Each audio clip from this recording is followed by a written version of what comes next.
Welcome to Athima cooking channel. வீட்டிலேயே ரொம்ப அட்டகாசமான டேஸ்ட்டில் எக் ஃப்ரைட் ரைஸ் எப்படி செய்கிறதுன்னு பார்க்கலாம். எக் ஃப்ரைட் ரைஸ் செய்கிறதுக்கு ஒரு பெரிய வெங்காயத்தை நல்லா இந்த மாதிரி நீட்டு வாக்கில் கட் பண்ணிக்கோங்க. ஒரு கப் அளவுக்கு கோஸ், கேரட், அதுக்கப்புறமா வெங்காயத்தால் குடமிளகாவை கட் பண்ணி வச்சுக்கலாம். சாதத்துலேயே உப்பு போட்டு நல்லா இந்தமாரி உதிரி உதிரியாக வடிச்சுக்கோங்க. கடாயில் இப்போது 2 ஸ்பூன் அளவுக்கு எண்ணெய் சேர்த்துக்கலாம். எண்ணெய் சூடானதுக்கப்புறம் நம்ம பொடி பொடியாக கட் பண்ணி வச்சுருக்க வெங்காயத்தை சேர்த்துக்கலாம். வெங்காயத்தை சேர்த்துட்டு ஒரு 2 நிமிஷத்துக்கு இந்த மாதிரி வதக்கி விடுங்க. வதக்கினதுக்கப்புறம் நல்லா கட் பண்ணி வச்சுருக்கேன் கேரட், அதுக்கப்புறமா குடமிளகாவை சேர்த்துக்கலாம். குடமிளகாவை நல்லா நீட் வாக்கில் கட் பண்ணி போட்டுக்கோங்க. அப்போ தான் சீக்கிரம் வதங்கி இருக்கும், நல்லா சாப்பிட டேஸ்ட்டாகவும் இருக்கும். நல்லா வதங்கினதுக்கப்புறம் ஒரு கப் அளவுக்கு நம்ம கோஸ் துருவி வச்சிருந்தோம்ல அது அதில் சேர்த்துக்கலாம். சேர்த்து பச்சை வாசனை போகட்டும். அது வரைக்கும் இந்த மாதிரி லைட்டாக கிண்டி விடுங்க. கலர் லைட்டாக சேஞ்ச் ஆகும். அப்போ நம்ம இது வதங்கிடுச்சுன்னு வச்சுக்கலாம். இப்போ இந்தமாரி எல்லாத்தையும் சைடில் தள்ளிட்டு ஒரு ஸ்பூன் அளவுக்கு எண்ணெய் சேர்த்துக்கோங்க. எக் ஃப்ரைட் ரைஸ் செய்யறதுக்காக 3 முட்டையை நான் உடச்சி வச்சுருக்கேன். அதை இதில் சேர்த்துக்கலாம்.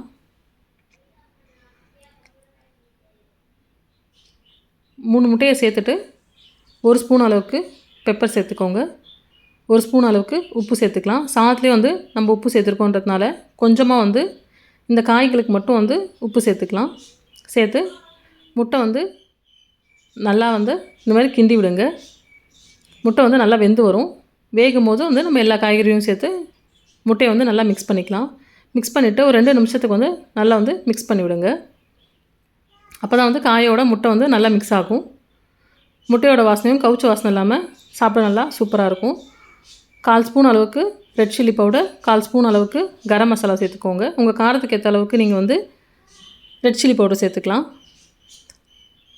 2 கிண்டினதுக்கப்புறம் நம்ம ஆற வச்சு வச்சுருக்க சாதத்தை இதில் சேர்த்து ஒரு ஸ்பூன் அளவுக்கு சோயா சாஸும் ஒரு ஸ்பூன் அளவுக்கு ரெட் சில்லி சாஸும் சேர்த்துக்கோங்க.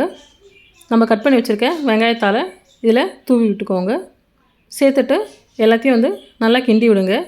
பார்த்து சாதம் ரொம்ப உடையாத அளவுக்கு பொறுமையாக கிண்டுங்க. ஏன்னா பாத்திரம் என்கிட்ட சின்ன பாத்திரமாக இருந்தது, அதனால் நான் இதிலே செஞ்சுக்கிட்டேன். உங்கள்கிட்ட கொஞ்சம் பெரிய பாத்திரமாக இருந்துச்சுன்னா நீங்கள் அதுக்கேற்ற அளவுக்கு செய்யுங்க.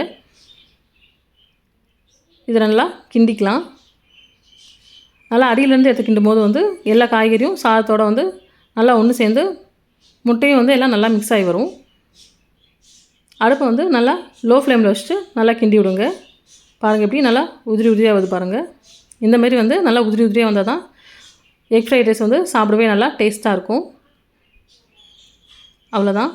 இதை பிளேட்டில் போட்டு நல்லா சுட சுட சாப்பிடுங்க.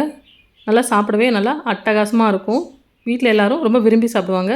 கண்டிப்பாக ட்ரை பண்ணிட்டு மறக்காமல் கமெண்ட்டில் சொல்லுங்கள் எப்படி இருக்குன்ட்டு.